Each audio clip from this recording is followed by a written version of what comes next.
Good evening. So, you probably got a notice that,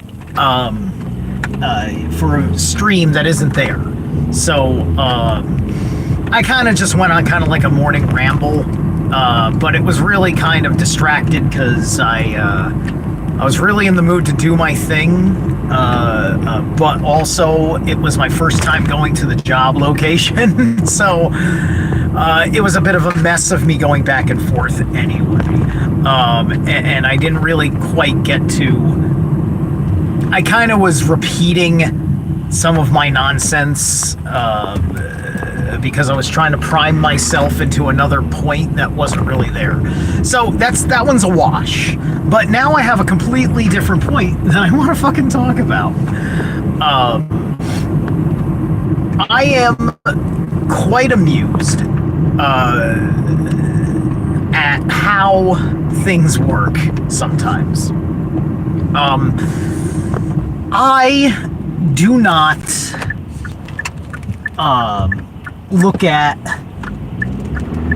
guys like Elon Musk as necessarily the bad guy, right?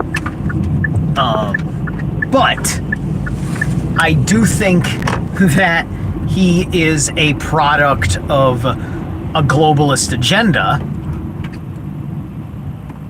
and therefore I can't really be supportive of what he does.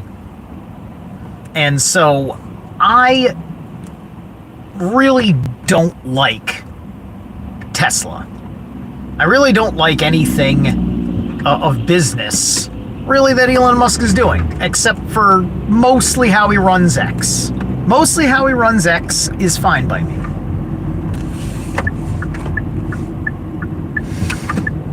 But otherwise, he's fucking, like, all of his projects are fucking ridiculous. You know, he's got these infrastructure things like Hyperloops that nobody really wants. He's, you know, granted, I actually do kind of want the Hyperloop, but it doesn't seem like he wants to build a good one. More like he just wants to build a wild kind of fucking... For me, he's more of like a guy who just wants his cute little projects funded. He's there to give us the impression that we're in the future. That's what Elon Musk's companies are there for. To give us the impression that we're in the future. Here's the good guy technocrat of the future for you. Right? So I am glad that Tesla is tanking in stocks. I am glad that people don't want his cars.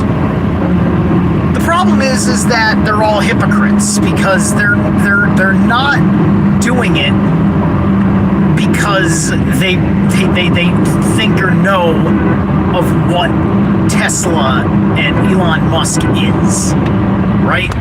It's pride. Why is it pride?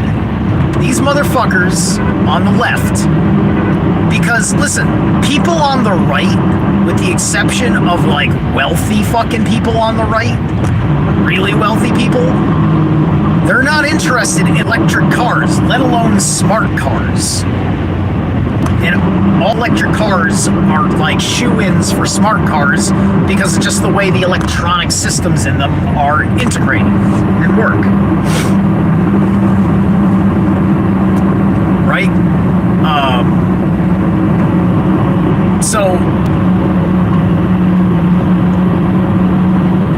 And I don't know about other electric vehicles, but the Tesla in particular is like a fucking smartphone. It goes, they literally have fucking updates to the systems of these fucking cars. And just like the update to your phone, what does it do? Oh, it works the processor a little bit harder. What happens when you work the processor of your phone harder? The battery doesn't last as long. So that one battery Your battery is your whole operating system, and thus it is the essence of your mileage. And you've got the absolute worst appreciation of mileage on these fucking vehicles. Their fucking batteries will explode. They were vanity purchases to begin with. They didn't care about the blood over minerals for the fucking lithium ion and other component parts, the quartz crystal for circuitry and electronics. They don't care about the blood of any of that, the exploitation of labor of any of that. They just care about hurting the petroleum industry. Now, we should be technologically advancing past the combustible engine for everything, yes. But not on the electronic infrastructure of the automotive industry that we're talking about. So my point is that these posers who have all sorts of money, the Tesla, the electric vehicle in general,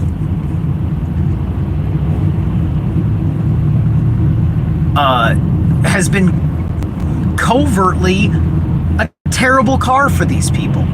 And maybe the plan, because what does fucking Elon Musk care, allegedly?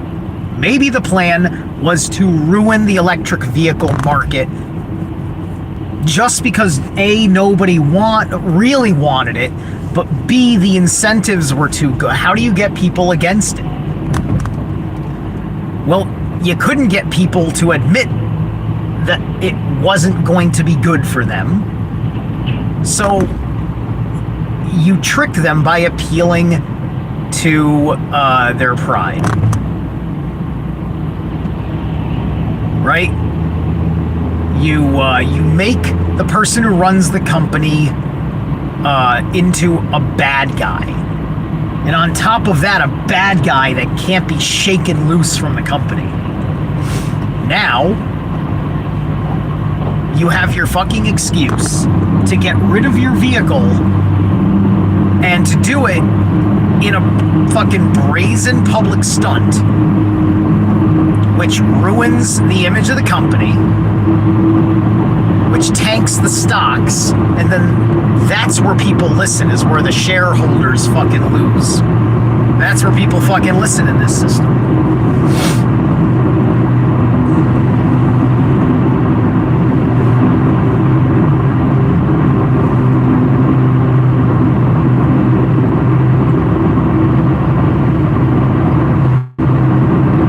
Because it would need to take a dramatic turnaround of economics, infrastructure, technologies for a electric vehicle to be the kind of thing that matters. Now, there's a Tesla right there. Like, I'm not pretending that we're not going to see Teslas. There's still going to be plenty of people, because some people are going to feel right in the pocket for it, and, they genuinely love Elon Musk. And this is what sucks about being as fucking conscious as I am. It doesn't suck, really. It just sucks in the sense of, when you want to fucking talk about things, you've got such a niche opinion, right? Because you're not playing the false binary game of, for I love this, therefore I hate that. The false binary in that respect, right? Because there's the part of me that wants to park my knowledge of what these people are connected to and all the reasons why you shouldn't care about them, trust them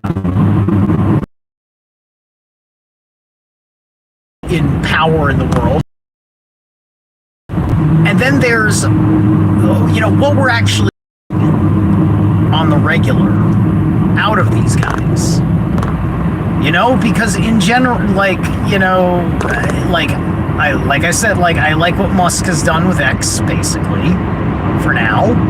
And I like what Musk seems to be doing with Doge.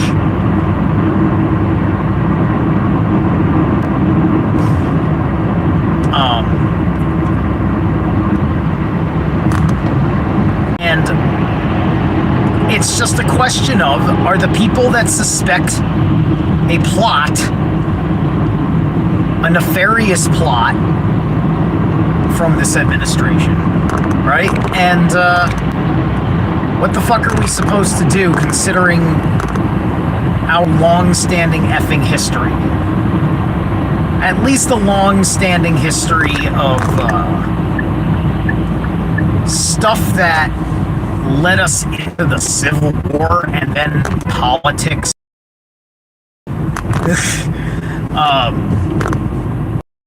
People and their agendas to do one thing or the other. And we got this huge population of unconscious masses that can't seem to that can't seem to get uncomfortable for themselves, right? We're allowing ourselves to be eaten alive because the plate that we are served on is so comfortable. Does that make sense to you? Right? It's just like you're in a lounge chair that is shaped like a dinner plate. And because you're so damn comfortable and happy in that chair, it doesn't matter that somebody keeps removing a toe with a fork because somebody gave you something to numb that pain to get you right back to comfort, and then they told you that the fork is just the best situation for you, right? And some of it's even just inevitable. At least for you, right? And so you're the most comfortable fucking victim I've ever heard of, right? And so you got all these people that, one way or the other, don't know how to have their personal power and compensate for lack of personal power with protesting and activism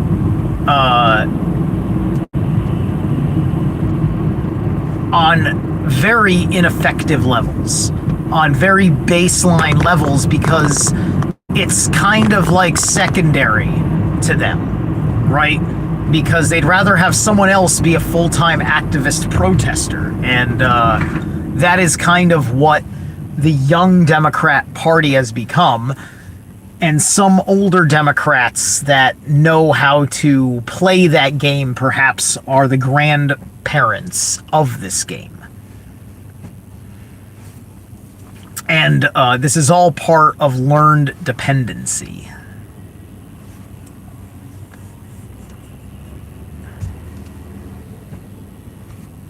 So I really wish that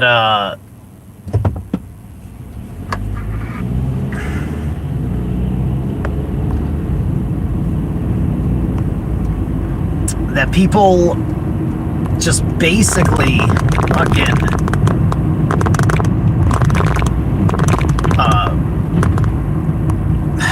man, I just really wish that people would just basically fucking take care of them fucking selves, right?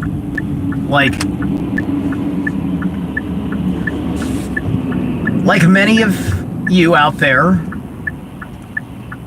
I'm an employee type, right? I'm in a position of acquiring wealth through hirement. Hey, what's up? Bonjour. Derek, my man. Attaining their wealth through going to someone else's work and helping them with their work, helping them with their situation, right? Their company. And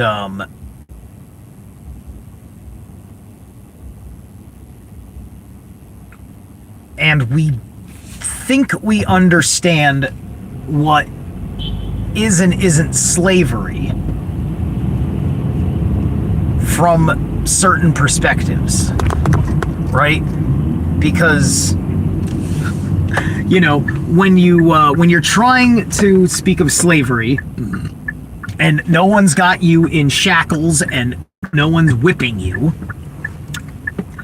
in the literal senses. Bear with me here. Whoop. This guy was so kind. What's he? He's got a Scarface shirt on. I can't tell what he's got. Seeing if he was wondering if he was like a metalhead. Like, oh, he looks like a metalhead. I gotta let my bro in, right? I couldn't tell. His shirt looks kind of cool. Might be a Scarface shirt though. Still cool though, I suppose.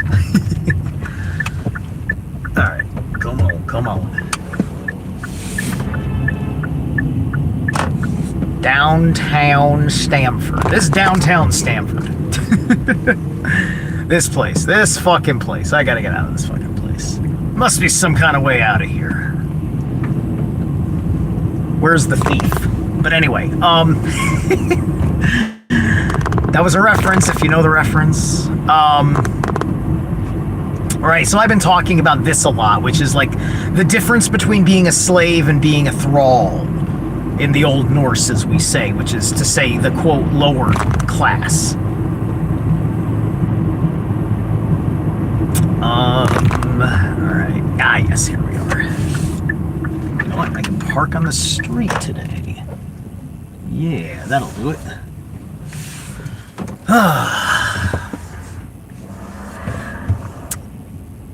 So,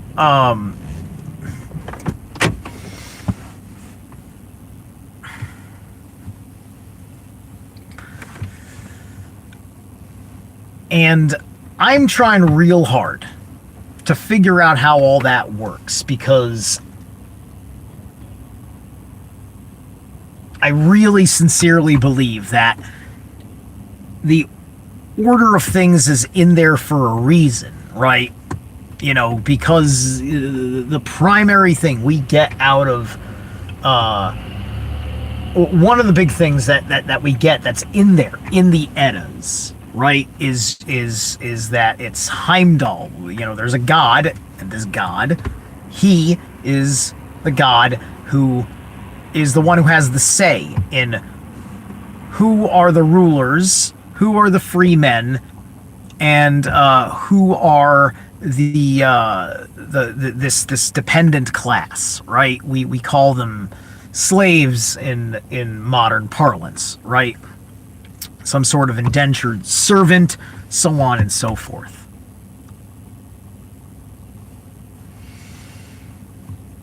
And we're looking at these guys, and I think that the issue is that there's a big difference between our class levels, which, if you're going to be in the thrall's position, it does mean that things that are just like government rule over you, such as my agreements, my contractual agreements to my employer.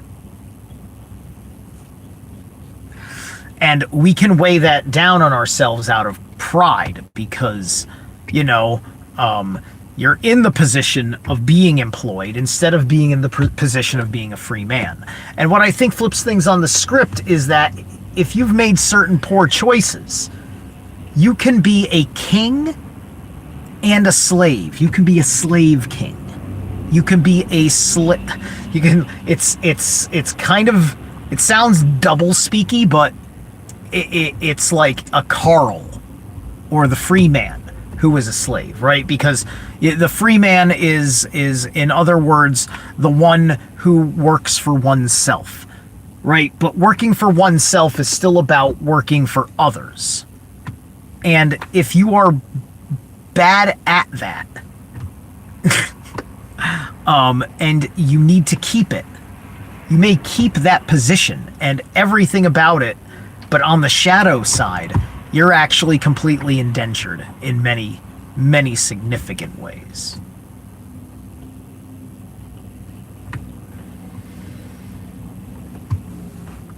And so I feel like a free thrall. That's what I've been saying I feel like. And what is it to be a free thrall living in a world with the likes of Trumps and Musks? What does that world, really look like, right? Is it something to just be in a certain copacetic state of mind with the existence of these things, with the fact that you may not be able to shake the legal bonds, right? Because of the manner in which the law operates your straw man on the register, right? To use it as an asset and to make a debt instrument on you.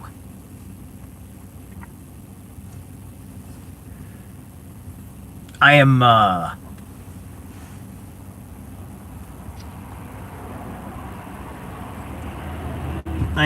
deeply interested in how you fucking figure that out, because people are so caught up in all of that. And I'm looking at the situations where people are getting fucked over from time to time, and it's never people that have done the right thing to mitigate, to minimize their level of that fucking weight of the slavery of government bearing on them, right? And who knows? It's just like there's so many fucking payments out there. You're just like, you never know. I'm free, but maybe I won't be free one day because some debt that is just complete bullshit, that is way too much, right? that I may have no choice in the matter, like these fucking like paying fucking tolls in the manner that they do at a time where I didn't have the money for it, but motherfucker, I gotta fucking travel, and you fucking got these toll things up here, and it's kind of lame for me to do that. Oh, and then you took away my ability to pay the toll on the spot, so now you're just fucking billing me by mail.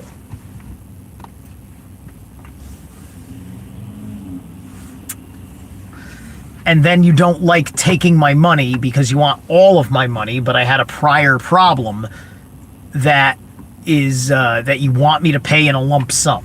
There was a lump sum issue that I had with the fucking with New York City and fucking tolls. And I was just like, there was never a point where I was going to have a lump sum to fucking give them in that amount after I had had a few problems, and I was an Uber driver going to New York all the fucking time, and the Easy Pass system was not working right, and the whole thing gets away from you, and you don't know what to fucking do about it. They're in a huge fucking bureaucracy. It's just like, fuck it. Just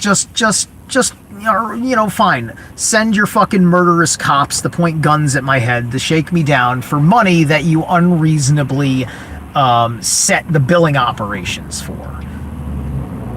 And you know what? Because, I found that often enough in this country that because they set up that system that way, if you can fucking make a stink about it, enough people hear that, they'll just fucking abandon it. They'll fucking change it up if you fucking can argue that you've made it impossible. You shouldn't have to, because it should be obvious, right? These people don't understand what kind of fucking economic crunches are going on, and I'm trying to be of service in the industry, right? I accrued those debts to these fucking bridge tolls and things, getting people to and from New York in my fucking car, burning out on my fucking car. The money was supposed to be different, but the wages for the shit couldn't keep up. It all fell apart. So anyway.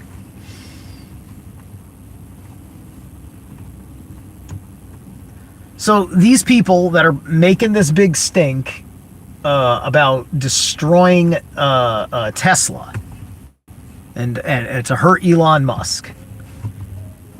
You know, the problem is that they're doing the right thing for the wrong reason. I am glad that they're getting rid of all these fucking vehicles.